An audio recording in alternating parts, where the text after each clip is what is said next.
Hi, this is Ricky Sun. I'm a Pi consultant. In this video, I'm going to talk about what is MQTT and why do we want to use it. And in definition, MQTT is Message Queuing Telemetry Transport.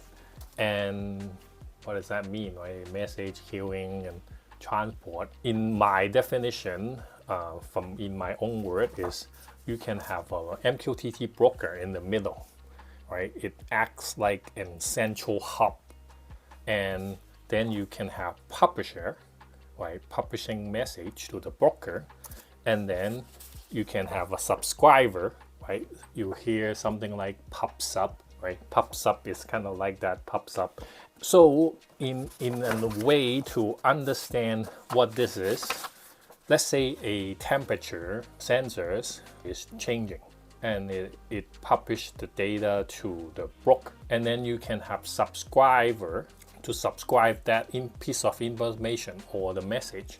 Then every time when the publisher temperature change, the subscriber would receive it. And put it in another perspective, you can have a post office, which actually right now is on strike, act as a central hub, and anyone can be a publisher or subscriber. The publisher will be you are sending mail out to another address. Receiver is you are receiving mail. So this is kind of like the comparison.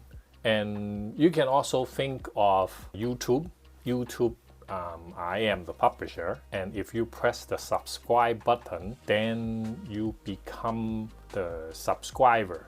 And YouTube is the central hub. Every time I publish a video, if you subscribe, then you will receive an email that I publish a video, and then you can continue to receive those emails as a subscriber, and then you get notified when you got a new video. I got a new video. Very lightweight because it is report by exception, meaning when there is a change in the publisher temperature, you would receive that piece of information that changes.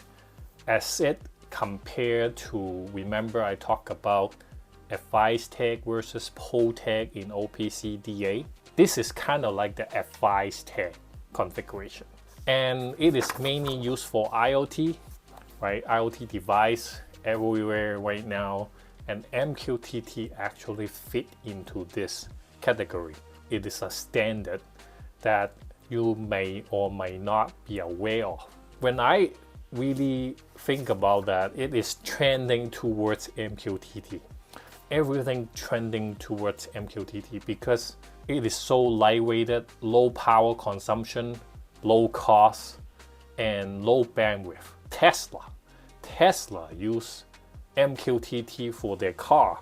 They collect the data from their Tesla car, Model Y, Model X, and then they want to get the data from their customer, right? And those cars are the publisher. They treat Tesla car as a IoT device. A lot of things are using MQTT and you're just not aware of that.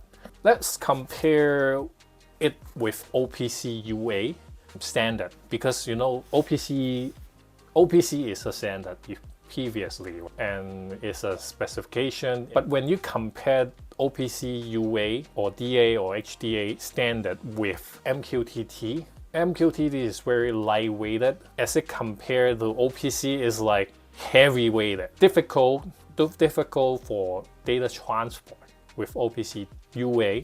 Like from my experience too, MQTT broker can handle millions of message. If you have millions of message to be published in OPC UA, I think it will be very slow. It's not scalable as it compared to MQTT because lightweighted and all that. Like when you try to do the architecture, right? For example, if your machine, right, your SCADA system, maybe Ignition, could do MQTT or OPC UA, right? If it is like just a little bit of tags, then maybe OPC UA is okay. If you are thinking to collect a large amount of data from recognition or SCADA system, then you may want to consider MQTT as your standard protocol for your architecture. Because when you browse OPC UA, that hierarchy, it's going to be slow, maybe stale, and you might be wondering why this is so slow. Of course, you can do the filter with a Pi connector and adapter. It's just slower, right? And then versus MQTT, it's much faster if you compare that in the perspective. I personally, right now, I would suggest MQTT over OPC UA. Talk about comparing also with HTTP, right? We have PiWeb API, right? PiWeb API send a GET request and then get a response of the data, right? And MQTT is again very lightweighted compared to HTTP.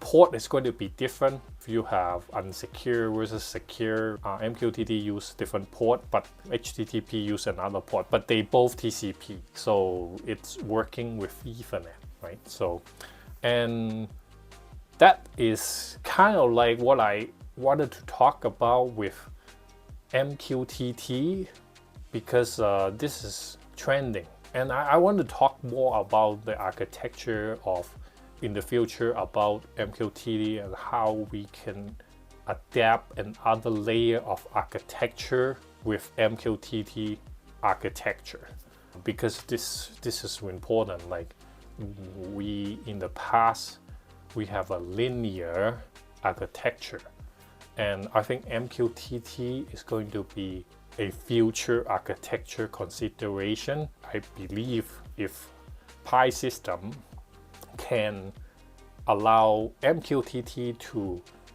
get the data to the MQTT broker, then it become like Pi OPC DA server. I can call it Pi MQTT server, but it's not there yet. So I think this will happen eventually, but I don't know when. But thank you for watching my video, and please don't forget to subscribe and hit the bell icon. I'll see you next week. Bye.